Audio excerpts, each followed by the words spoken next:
मला मंत्र्यांशी मैत्री करायची नाहीये. मी हे आंदोलन संबंध मेंटेन करण्यासाठी उभा केलेलं नाहीये. माझ्या गरीबाच्या लेकराच्या आडवा कोणी जरी आला ना, मी त्याला मोजणारच नाही. कारण माझ्यासाठी माझा समाज महत्वाचा आहे. माझा समाज माझा देव आहे. आणि त्या समाजाचा कोणी वाटोळ करत असेल तर मी सहन नाही करू शकत. आपण मुंबईत आल्यापासून एका शब्दाने सुद्धा मी देवेंद्र फडणवीस साहेबांना दुखावलं नाही. माझ्या समाजाच्या लेकरांसाठी हैदराबादचा JR काढलाय. 1 महिन्याच्या सातारा आणि कोल्हापूरचाही काढणार आहेत. मी आशावर जगलो. वादावादी करण्यापेक्षा जर ते प्रामाणिकपणानं मराठा समाजाचं कल्याण करायला लागले तर मला राजकारण करायची गरज नाही. आपला समाज आणि समाजाचे लेकर आपण मोठे करावेत या भूमिकेत मी गेलो. आणि त्यांनी हो डाव रचला, उधळून लावला. फडणवीस साहेब, तुम्हाला मी जिंदगीत यशस्वी होऊ देणार नाही, कारण जातवान मराठ्यांचा आहे. तुम्ही मराठ्यांच्या वाटाला जाऊच नका. त्यांनी सरळ सांगायला पाहिजे होतं पत्र ते बघितल्यावर. बावनकुळेने केलेली चूक आम्ही दुरुस्त करतो. जसं की काल उदय सामंत साहेब म्हणले, शिंदे साहेबांचं माझं बोलणं झालं म्हणे, आम्ही आमची शिरसाटणी केलेली चूक दुरुस्त करतो. म्हणलं हरकत नाही.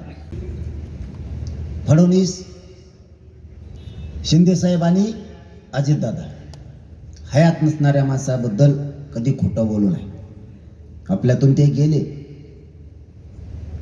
यांचं ठरलं, जोपर्यंत मराठ्यांचं आंदोलन सुरू आहे तोपर्यंत मुंबईच्या बाहेर कुणी जायचं नाही, दौरे रद्द. मराठीचे घुसले सगळे. 11:30 वाजता सकाळी फडणवीस साहेब नागपूरला. शिंदे साहेब आले म्हणले, फडणवीस साहेब कुठे? ते म्हणले नागपूरला. ते म्हणले मायला दौरा नाही, काहीच नाही, नागपूरला कसं काय गेले? ते म्हणले मग मी चालू दरेगावला. ते दरेगावतच हे टाकलेलं आहे आता रावठी, ते तिकडच जाते. ते तिथं गेले. अजितदादा आले. ते म्हणले शिंदे साहेब आणि फडणवीस साहेब कुठे आहेत? ते म्हणले ते नागपूरला गेले, शिंदे साहेब दरेगावला गेले. आणि ते म्हणले मला एकट्यालाच इथं मुंबईत मार खाली ठेवलं काय? मी बी चाललो म्हणले पुण्याला. मग बघा तुम्ही तुमचं. मराठ्यांचा दरार आहे हो बावनकुळ्या, तुला आणखी माहित नाही. आता तुला माहित आहे. तुला आता 29 ऑगस्टच्या नंतर कळत मराठी म्हणजे काय. आणि आपल्याला पण दाखवून द्यायचा. पुन्हा म्हणायचं नाही हे लांब आहे ते लांब आहे. काय लांब नसतं. समाजाच्या लेकराच्या सुखापुढं लांब नाही जवळ नाही. ज्या गाड्या त्या काढायच्या, मोटरसायकल, 4 व्हीलर, ट्रॅक्टर, जीपन, टेम्पून काय बी. अजिबात कोणी कारण सांगायचं नाही. काम होतं ना अमुक होतं तमुक होतं. नोकऱ्यावाल्याने सुद्धा रजा द्यायच्या. तुमच्यामुळे जर माझ्या समाजाच्या लेकराचं आयुष्याचे कल्याण होणार असलं तर 1-1, 2-2 दिवस कामा पुढा. आपला शब्द आहे तुम्हाला, तुमचे लेकर सुखात ठेवल्याशिवाय मी गप्प बसणार नाही. त्यांना आनंदित करणार. घराच्या बाहेर पडायचं. जगाने आदर्श घेतला पाहिजे मराठ्यांचा. मराठ्यांच्या विरोधात गेलं रे बाबा की मराठ्यांनी असं असं केलं होतं, जगाने दखल घेतली पाहिजे. इतक्या ताकदीने जमायचं. मी तर ते जीवाची बाजी लावून लढणारच. मी माझा जीव तुमच्या पायावर ठेवलेला. मी मरायला भेट नाही. मी कधी पण मरायला तयार. तुमच्याकडून फक्त तेवढीच एक अपेक्षा. एकाही मराठ्यांनी घरी राहायचं नाही. आंतरवालीला फक्त आंदोलनाला भेट देवलं यायचं. काहीच करा नका. बाकी मी बघतो. फक्त आंदोलन शांततेत करायचं. जाळपोळ दगडफेक करायची नाही. तुम्हाला काय करायचं? मी आहे ना. काय गरज नाही काही करायची. नुसते मुंबईत गेलो तर बहुत 2-3 JR काढले त्यांनी. एवढं सोपं नाही मराठ्यांचं काम. फक्त सगळ्यांनी ताकद लावायची. मराठ्यांसारखं आंदोलन पुन्हा जगात कुठं झालं नसेल. इतकी ताकद लावायची. ते म्हणले पाहिजे. मराठ्यांनी मात्र मिळवलं. मला हे आंदोलन 29 ऑगस्ट निर्णायक आंदोलन करायचं. मला मराठ्याचं काही शिल्लक नाही ठेवायचं आता. मागणी एक पण 58 लाख नोंदी, सगळे कुणबी प्रमाणपत्र पाहिजे. बोलायचंच ना माझ्या सगळं, नाही लगेच घोडे लावतो. तुम्ही ऐकायला टी व्ही पुढे बसू नका, आता तिथं ऐकायला नवीन नवीन शिया आणल्यात मी. कामाला येतं ना तुमचा एखादे बा, अरे दुनिया चांगली नाही राहील त्याला मी काय करू, यांना घोडे लावल्यावरच देते ते. हे गोडी फिडी कळत नाही यांना, खपाखप घोड्याला जायचं, यांना काय मोजायचं. कारण बोडखे नावाची एक नोंद आहे, ज्या पोरीची व्हॅलिडिटी थांबली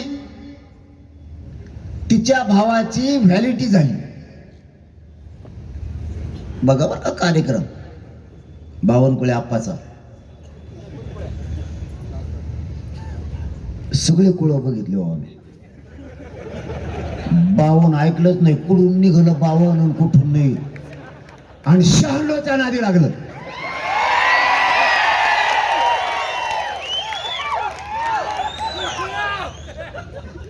मी बिले कलाकार आहे भाऊ. मी म्हणलं ह्या नोंदी तर जीव जाळून दिल्या. रात दिवस माझा मराठा समाज रस्त्यावर आहे. मराठ्यांचं श्रेय वायाला जाऊ द्यायचं नाही. शोध घ्यायला सुरुवात केली. कलेक्टर डेप्युटी कलेक्टरला विचारलं प्रमाणपत्र का देत नाही. त्यालाही सांगता येणार, सांगावं तर पलीकडून मोहन जेदुडे हडप्पा, अलीकडून मी चेंगरलांमध्ये ती. म्हणला भाऊ नोंदीचे प्रमाणपत्र दे, नाही तर कारण सांग. तेव्हा मला बावनकुळ्याने पत्रच काढलं की नोंदीचे प्रमाणपत्र देऊ नका. अरे बापरे म्हणलं पत्र दाखव. घेतलं पत्र. शॉट बसल माणसाला, शॉट. इतके क्रूर हे लोक मराठ्यांशी वागू शकतात हे राज्यात आणि देशात कधीच असं मंत्र्याकडून घडलेलं नाही. संविधानाच्या पदावर बसलेल्या माणसाला कायद्याच्या चौकटीत काम करावं लागतं. असे कोणाच्या लेकराचे प्रमाणपत्र रद्द करण्यासाठी त्याला तो मंत्रिपदाचा अधिकार दिलेला नाही. हे खोटं नाहीये माई बापा. ते प्रमाणपत्र रद्द करायसाठी त्यांनी पत्र काढलंय, इन्व्हेस्टमेंट करून दिलं. 5 दिवसाच्या आत त्वरित अवैध करण्याबाबत करा म्हणून. अधिकाऱ्यांना भेऊ, कारण यांच्याकडे ईडी आहे. कोणी नाही ऐकलं की ईडी आली की त्याला घोडा लावायचा, पुन्हा येत नाही. हे ईडीला भीतीत चाललाच पक्षात. फडणवीस साहेब आपण लय नमुना डेंजर आहे. ईडीन फिडी चलत नसते आपल्यापाशी, एका गोट्यात आउट करून दिला. शहाणपणा नाही करायचा. माझ्या समाजाच्या लेकराचं वाटोळं करण्याचा अधिकार तुम्हाला कोणी दिला नाही. दुसरे एक पत्र आपल्या हाती लागलं. जिल्हा जात पडताळणी अधिकाऱ्यांनी आदेश केला दही अंड्याचं व्हॅलिडिटी देण्यात यावी म्हणून. आता ह्यो कागद त्यांच्या फाईलला हस्तगत केला, मराठ्यांना दाखवला. आपलं खरं असूनही आपल्याला दिलं जात नाही. आणि मराठ्यात अशी चीड निर्माण झाली 3-4 दिवसात कळाल्यानंतर. मायबापा हो, मी जर अगोदर असं म्हणलो असतो, यांनी असं केलं, तर तिकडून ते म्हणले असते. आरोप करते. मी सिद्ध करून दिलंय मराठ्यांसमोर. यांनी पत्र काढून रद्द केलंय आणि दुसरंही ऑर्डर झाल्यात व्हॅलिडिटी द्या म्हणून सकाळी रद्द केली शिरसाटणी. त्यो एकनाथ शिंदेचा. एकनाथ शिंदे साहेबाला मी 3 वर्षात एकाही शब्दानं दुखवलेला नाही. आणि माझी इच्छा सुद्धा नव्हती. मला आजही खरं वाटत नाही एकनाथ शिंदे साहेब शिरसाटच्या हाताने इतकं वाईट कृत्य आणि पाप डोक्यावर मराठ्यांच्या समाजाच्या लेकराचं घेतील म्हणून.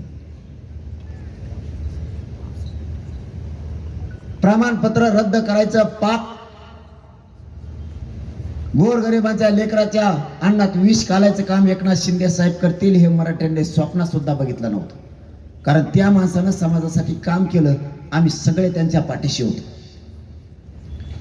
मला मंत्र्यांशी संबंध ठेवायचे नाहीत. मला मंत्र्यांशी मैत्री करायची नाहीये. मी हे आंदोलन संबंध मेंटेन करण्यासाठी उभा केलेलं नाहीये. माझ्या गरिबाच्या लेकराच्या आडवा कोणी जरी आला ना मी त्याला मोजणारच नाही. कारण माझ्यासाठी माझा समाज महत्वाचा आहे. माझा समाज माझा देव आहे. आणि त्या समाजाचा कोणी वाटोळ करत असताल तर मी सहन नाही करू शकत.